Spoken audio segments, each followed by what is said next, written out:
Welcome to Season 4 of AIHA's podcast series, The Healthier Workplaces Show, where we explore timely and informative topics about occupational and environmental health and safety.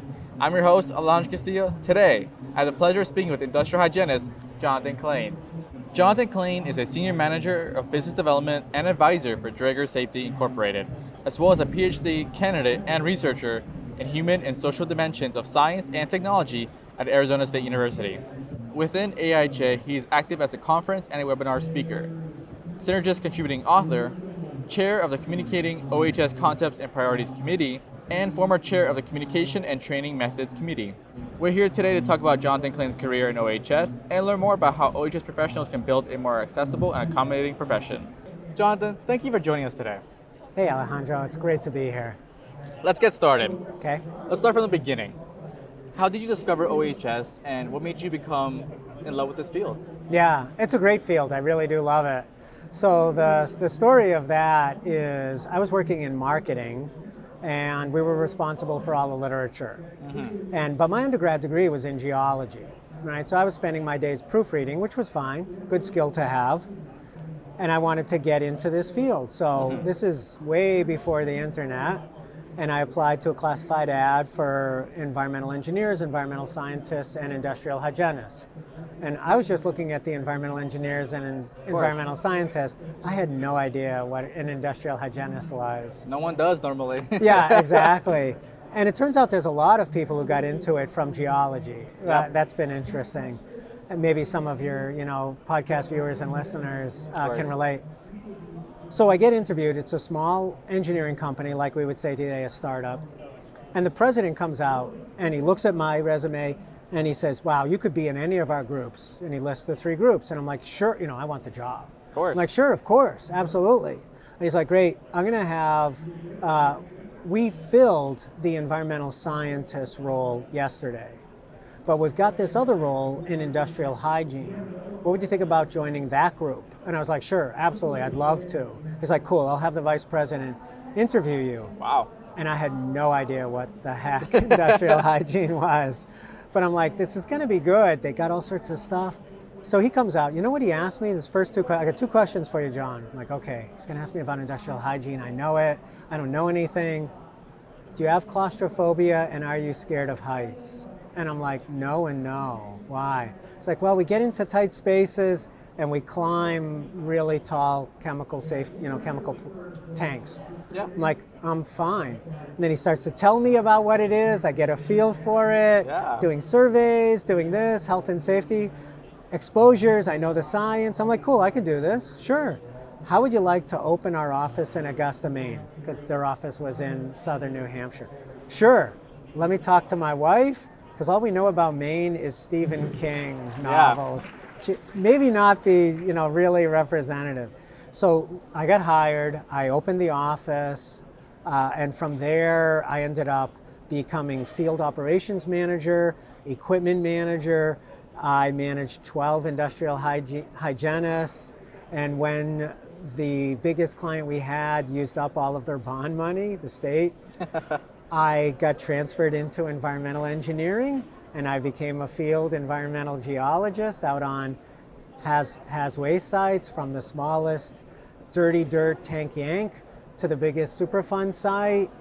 Did data validation for months, which helped me with my CIH exam. Of course. I learned, I got into training, then I started teaching full time. I left from teaching IH and starting my own lab at the college. I went back to the engineering firm that had now been bought out and was global and did all sorts of stuff for them. And I mean, the stories, they go on and on and on, Alejandro. So it was literally from, I know nothing about this, but they're interested in me. This looks like a cool job. I won't have to proofread anymore. Yeah. This is gonna be great. Little did I know that 30 years later, I've become senior safety editor for a media group, and what was one of my duties? Writing, telling stories, and proofreading. I feel like a lot of people say fake it until you make it, and you certainly have made it. It was amazing. I showed up on day 1 and we're going on a survey, with a full beard and mustache, and the 2 hygienists who had been working there for a year or so Maybe they had degrees in it, I honestly don't remember. They were both wonderful, wonderful people. One of them actually did a lot of training for me. They talked to our boss, they're like, Doug, look at John. He's like, what? He's got a beard. Yeah. And he's like, oh my God, yeah, you're gonna have to shave. I'm like, okay, I'll shave. I don't care. What is it? Whatever. Of course. You just did whatever it took. Yeah. And it, like the end of the movie Casablanca, this can be the beginning of a beautiful friendship. And so, sort of like was the beginning of a beautiful friendship between me and this wonderful, wacky field that we're in. Yeah. Is there a particular moment or highlight in your career that really defined, wow, I'm an industrial hygienist and I did this? Yeah, sure. So, I mean, it's hard to choose, right? There's always plenty of them. A lot of what I've done, right, and you know this, is risk communication. Of course. Training and just how do people understand what it is we do? It's a very scientific, technological thing, but it's really all about people. And how much do they trust us, and how much do they trust the technology and everything else. So I got called in by an institution where 3 workers had been exposed to probably high levels. After a flood, over a weekend, carpeting got moldy. The people removed the carpeting with these workers present who did not need to be there. They told them, no, keep working. They did not remove the carpeting underneath the furnishings, even though the women said you got to remove it. Of course. Then they tore it up. Then they treated everything with bleach and water, but not the 10%. They did 50%. So by now, the women are horrendously upset. Then the flooring guy used very toxic solvents to remove the glue, the mastic, so he could lay down new tile. So they're furious, they're outraged. Of course. Just think about Sandman and his equation of hazard and outrage, right? So I get brought in, solve the 2 problems. Solve the problem of how do we do silica blasting, how do we blast the concrete to get it clean, and make it better for these 3 women, which is really the tougher challenge. Yeah. So I come in and I get introduced by not really my clients, because I'm reporting to higher up in the chain. And the first thing is, one of the women, after I get introduced, says, and I won't do it too loud here, why should we trust you? You're being paid by them. And I mean, that's fair. I mean, and I'm whispering because she was yelling, she was spitting it at me. Okay. And like you said, totally fair, right? Yeah. Totally fair. I'm like, no, you don't know me. Why should you? I'm here to solve the problem, not you, of how do we do this, but I will only recommend something that you first approve. I want to meet with you privately, not with them. Said them, moved away from them, stepped aside. I want to meet with you, either each of you or together privately, and I'll answer any and all questions you got. And is that how you build their trust? Just offering answers? Put them in control. Okay. Because of course, look at their situation. How much control would you feel you had when you kept telling them, no, you shouldn't be doing this, and yet they did it? And if that's not bad enough, they actually also exposed you to mold, bleach, solvents, and then we're going to do open air blasting of concrete, which is huge silica exposures. I would feel voiceless. Yeah, exactly. So I met with them, and I'm like, everything they did was crazy. It's not at all what they should have been doing. I have zero idea why they did it. I think and I'm so sorry. Are you okay? First thing should always be expressions of care. Incident assessments, never an investigation. Following up, how are you? Are you okay? That was always the first question I asked. Something's happened, I don't care how minor. How are you? Is everyone okay? What can you tell me? And in this case, I just gradually rebuilt their trust. There's that concept of the trust bank. I think I probably got it from Brene Brown, who is this expert in trust. Love her stuff. May have gotten it from someone else. So the metric, I don't know if you've heard it, I hadn't before, is for every withdrawal from the trust bank, which is going to be a problem, you've got to have 7 deposits. And it's a rough number, right? This isn't exact science. you've got to be continuously depositing in the trust bank, and you better be depositing ahead of time, because otherwise you're screwed, right? So let me ask you this. What are the best practices for communication in OEHS so we can fill up that bank, essentially, with trust? Yeah. People first, technology second. Okay. Their needs first, my solution second. I don't want to solve the wrong problem. Of course. People are never the problem, but the problem always involves and impacts people. So in conflict management, we also talk about separate people from the problem. Okay. Be easy on the people and be hard on the problem, right? We have a tough problem. We had a challenge, so, but how do I solve the challenge of they have been so disenfranchised and exposed, and my client reps have totally blown this trust. I also love the Stoics. A lot of people love the Stoics. There's a lot we can learn. One is we have 2 ears and 1 mouth for a reason. We should at least be doing twice as much listening as we are speaking.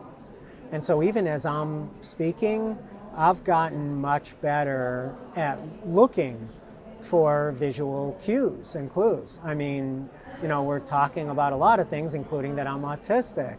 And autism is often described as a communication disorder, and I know we're going to talk about that. Is it truly a disorder?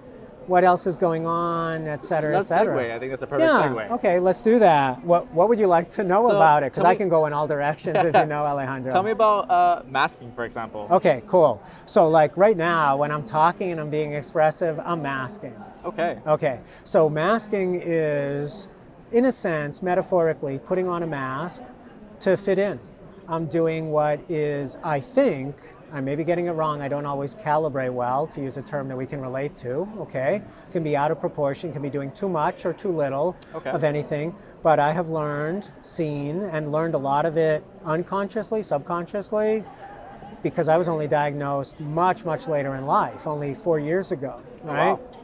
So a lifetime of not knowing, but going, okay, what this person is doing is working, I need to be more expressive. I need to be talking, I need to be smiling, I need to be doing this or doing that, because how can I come across? When I told my college roommate, who was absolutely my best friend, knew me, I knew him, he was my best man, I was his best man, best of buds. We live so far apart, I never got a chance. So he came to visit, to attend a celebration of life for my older son, who had passed away, had special needs. And I'm like, Chris, I really want to tell you something important. He's like, what is it, John? What is it? He said, and I told him the whole story, and I'm like, so I'm autistic, and I just wanted you to know. And he looked at me like this, which is like, really? Come on, John. You're not telling me anything I haven't figured out. And I'm like, and I'm like, but that's how we communicate, right? It's all visual and maybe, like really, And I'm like, what? Because I'm always curious. How did you know? And he's like, okay, remember when we're in college and I would come back and maybe from a protest and I would say, John, the world's going crazy, etc. And he said, and you would sit there and you would say, gee, Chris, that sounds awful. I'm really sorry. I hope you're okay. Is there anything I can do? Robotic, monotone, etc. And he's like, I thought you had ice water in your veins. Oh my God. But then that story, I was telling that story to a guy on an airplane a few trips ago. I strike up conversations with anyone because I don't know social norms. Why not? Yeah. And he and I were talking a lot, and he stopped. He had a look on his face, and I'm like, what is it? What is it, Tony? What's going on? And because we were talking about autism, and he was kind of curious, and he said, my family and friends will sometimes call me the Iceman, because I can be so just... So he's correlating it. So yeah, exactly. So he's tracking with me, and I'm like, and by now he has shared so many things, and I'm like, yeah, I'll send you the link to the autism quotient. You ought to take this test. I nailed the exam. I got a 42 out of 50. Mine was so clear. maybe you want to take it because I don't know. So, all of these things, if you can pull all of these different, and we're very good at systematizing and categorizing and looking for pattern recognition, even though we don't realize it, we're doing it quite a bit. And so I was able to put all of these things together and some of the time communicate well and other times fail miserably. I've been yelled at in work settings and life more times than I'd care to remember. And I can pin them all on autistic behaviors, mostly before diagnosis, where people got obviously so upset and outraged over how I was communicating or what I was doing. Let me ask you this. Yeah. How does this correlate with the double empathy problem, and what is that exactly? Yeah, so the double empathy problem, which is either Milton or Morton, I can never remember because they sound alike, and that happens to me, it happens to people. So ASD is autism spectrum disorder, but there's a lot of good evidence that it's not so much a disorder of communication as it is a difference in communication. Our brains are operating, basically using a different operating system. It's like trying to get a Mac and a PC to talk without any APIs or programs in between them, right? That, yeah. Yeah, and I don't mean acute pharmaceutical ingredients or something like that. So, don't get me started on acronyms. They bug the crap out of me. I actually wrote a book of them for ACGIH. So the double empathy problem, through evidence, has shown that when you have autistics communicating with autistics, speaking or communicating they communicate very effectively. We understand our own languages, we understand how we talk. Things are very, it was this, it was this, it was this. Okay, what about this? What about, oh, no, wait a minute. No, this. And it's never like emotional insult of, wait, you interrupted me, or wait, you said this. Oh, I'm sorry, did I say that? Wait, I meant this. Okay, and I'm saying this. And no one's like getting all offended, because when I say, wait, you said, people get, don't tell me what I said. I said, and I'm like, why are you offended? I'm trying to understand this. This becomes a whole big miscommunication, essentially. Exactly. And then allistics, which is just the convenient word for everyone else who's not autistic, they communicate mostly well. It breaks down. Communication's tough. For a species with language, we're pretty terrible communicators. That's fair. That's fair. But allistics, non-autistics, for the most part, communicate well. Mm-hmm. They understand the language, hey, let's get together. Oh yeah, absolutely, let's get together. And there's no plan to get together. Whereas if you say, let's get together sometime, I'm like, okay, let me get out my calendar. When would you like to get together? What looks good? And you're like, no, it's just sort of a casual thing we say for politeness for the most part. I mean, maybe you would be sincere about it. Yeah. I don't mean to imply that you would not, Alejandro. And I'm assuming you're not autistic as well. I don't think so. I don't know. I didn't take the test, so. Whatever. I don't want to say it's fine, because then it's like, well, how might it not be fine or whatever? It's whatever it is. It just is. It's great. So, allistic, great. Autistic, really great. Yeah. Autistic, not so great. And that's where the communication breaks down. I take things literally. If you were to say, oh my God, that storm, it was like my brain exploded, right? You might mean that it was just so loud, it startled you so much. It's very euphemistic, it's very metaphoric. But what I hear and have to translate in my head is that you told me literally your brain exploded.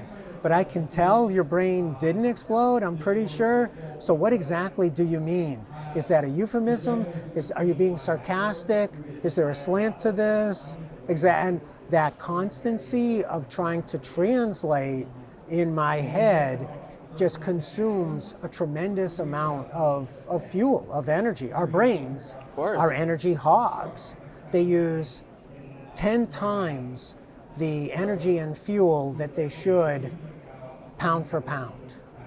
And so it creates shortcuts like metaphors, euphemisms, heuristics, cognitive biases, etc. A lot of the stuff I study in my PhD. So regarding the communication problem, Yeah. how does that affect the field of OEHS? How can we enforce best practices to avoid that miscommunication? Yeah. Communicating is incredibly important, and all of us have challenges. I have challenges all the time. Everyone on the Communicating OEHS Concepts and Risk Communication and Everything committee that I'm now chair of, we all say the same thing. Everyone thinks they're a great risk communicator, and all of us struggle, all of us included, and all of us are professionals at it. Communication is 100% about trying to reach the other person where they are. So you think you can communicate? Submit a short self-recorded video highlighting your OEHS story. Participate for the chance to win a $250 gift card. Entries are due by July 24th, 2025. So we talked about masking. What Yeah. about stimming? Yeah, so stimming is something that we do as autistics that's basically self-calming, and it's a coping skill. I've seen lots and lots of research on it, even by non-autistics who say, look, this is just coping the same way. I saw one researcher who was not autistic say, I get home, it was a crazy commute, a long day, I need quiet time, I need a drink, I need to sit down, I need to veg out. That is 100% coping mechanisms. There is really not a huge amount of difference between what I am doing and what the autistic child or the autistic adult needs to do, only they're doing a lot more of it. We're doing something. Very often we have too much sensory input. I'm doing okay right now because I'm focusing on you and I'm having fun. But the sounds coming that I can hear, all of the lights, all of this stuff, it's not just distracting to me, it's too much sensory input. Gotcha. And my brain is overwhelmed because it's trying to process everything even though it shouldn't be processing it. And so one way of maybe distracting my brain from that and offsetting it and coping is maybe I wiggle my watch. You might see people doing a rocking. I can't do it because I've got sleeves on. I tend to just very lightly, gently pull at the hair on my arm. Gotcha.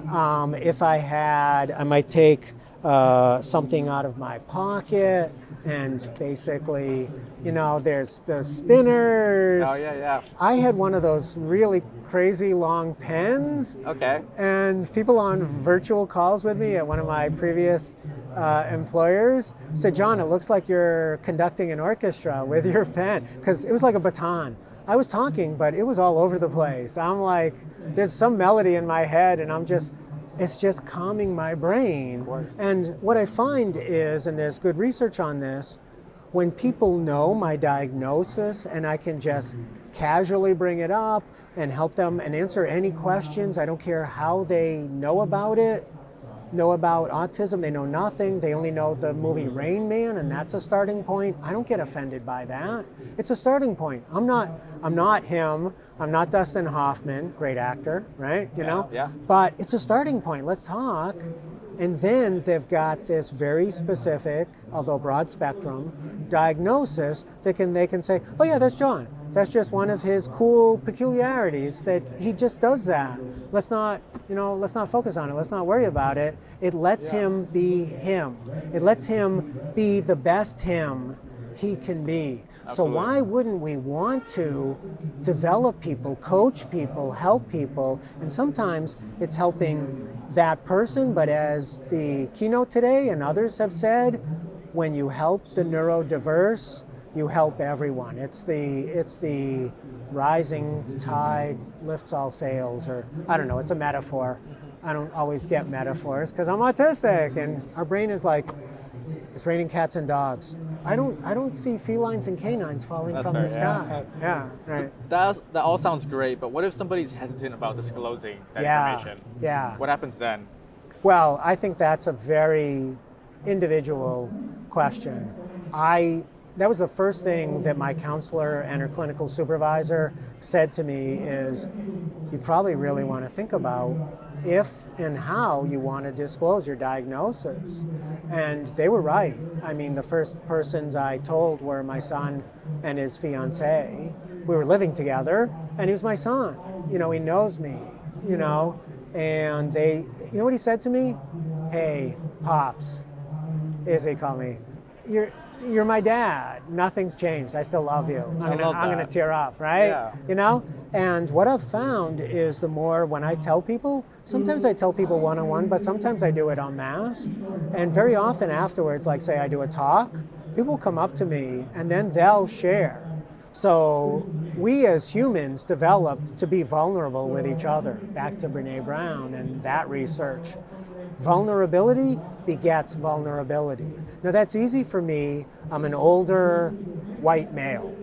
I've got privilege. I can do this. I'm far advanced in my career, right? My arc is, it's past the pinnacle, the peak.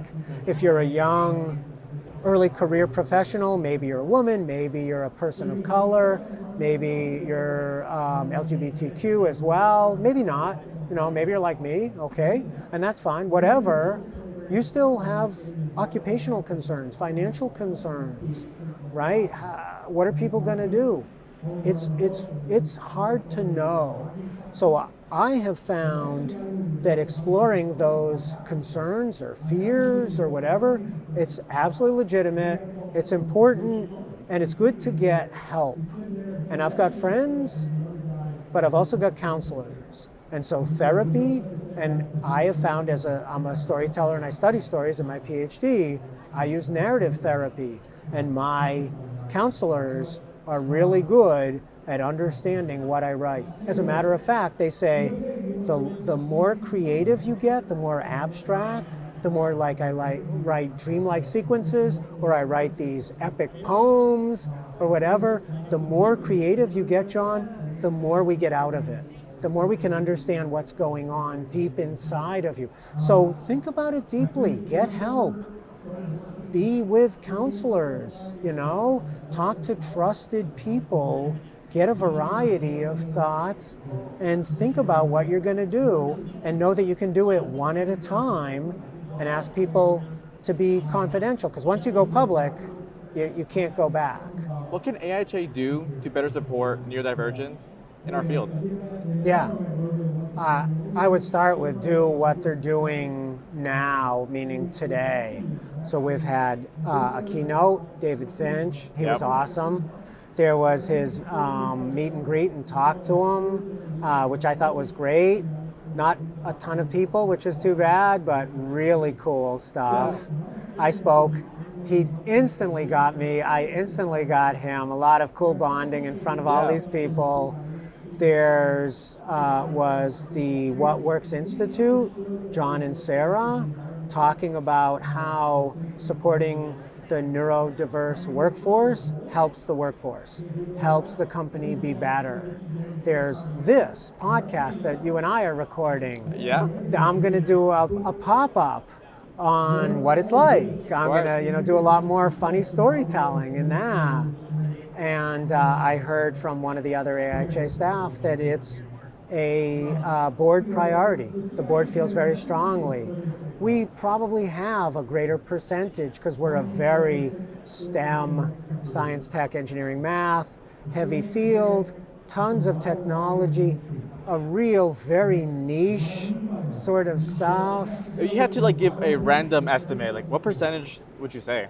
So let's start with autism. The neurodivergences are all over the place. Like Tourette's is very low, ADHD is higher than autism. Autism's been creeping up, not because it's occurring more, but because we're getting better at identifying, right? In many ways, adults versus children, marginalized communities versus just straight, the little white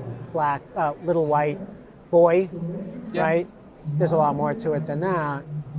So autism is maybe, I think the last I heard was 2.8% of 8-year-olds have been diagnosed, and so that might be low, so let's say 3%. Yeah. I heard 1 in 36. So, I don't know. Hard to say. Yeah.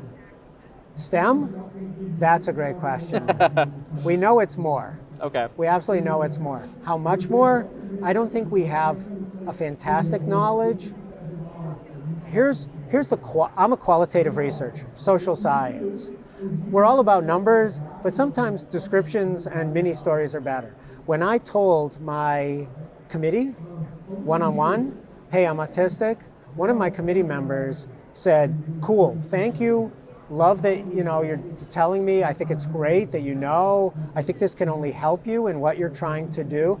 I'll try to help you, but I got to be honest, I've never had a PhD student, or now you're a candidate, who has told me they are. Maybe they knew it and didn't want to, maybe they didn't know it. He said, and here's the key thing, but John, here at ASU, especially in engineering, and a big smile on his face, I'm pretty sure I've worked with a lot of people who are autistic.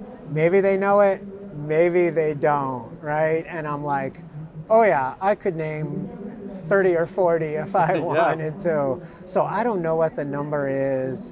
It's significantly more than the general population. And I have complimented AIHA repeatedly already today. I think this is great, so thank you very much for feeling that this was of high enough value to want to. I think continuing to do that, what I want to do, my goal, which I would love to see AIHA help with, of course, is I want to bring greater understanding and greater empathy, and I want to not only destigmatize, right? Talking about autism, I want to normalize it. And some of this, David Finch, the keynote, spoke of, because the stigma is very real and is a significant problem. I had people where I wanted to talk to them about autism in the workplace, even before I was autistic, who immediately reacted, no, we can't talk about it, we're not allowed to. They were in such a panic, probably because of something HR said or whatever. And I'm like, if someone had a broken leg, that's a disability. We can talk about that. How do we accommodate it? So if someone's autistic, it falls under ADA, why can't we talk about it? This was even before I was diagnosed. And so I think what AIHA is doing, and to try to do more, is important. And here's maybe the last thing I would say. A lot of us realize this. I did a gap analysis for us. We have tons of stuff on the technical aspects. We need to do much more on the people skills, the social side. And I'm biased. It's what I study. It's what I do. That's How fair. do we communicate? At least you acknowledge the bias. I always want to. Want to. Disclose ahead of time. Don't wait till the end. Give me your disclosure ahead so I can judge you accordingly, right? So I need to do it, right? If I point my finger at someone else, 3 more are pointing back at me. I learned that from a colleague. So how can we incorporate a lot of this into a lot of what we do educationally, talks, training, just everything that we do? It will raise all sails, as that metaphor goes. If I use that metaphor correctly, they're powerful. The science behind metaphors is great, so I use them, but I'm autistic, so I don't always get them right. Jonathan, thank you so much for joining us today. Thanks, Alejandro. This was it was a blast. It was fun. I really appreciate it very, very much. Thank you. Thank you for doing this and making it very comfortable for me to do it. Absolutely. That wraps today's episode of the Healthier Workplaces show. To learn more, visit the AIHA website and follow us on social media. Listeners, thank you for tuning in, and as always, remember that healthier workplaces means a healthier world. Until next time.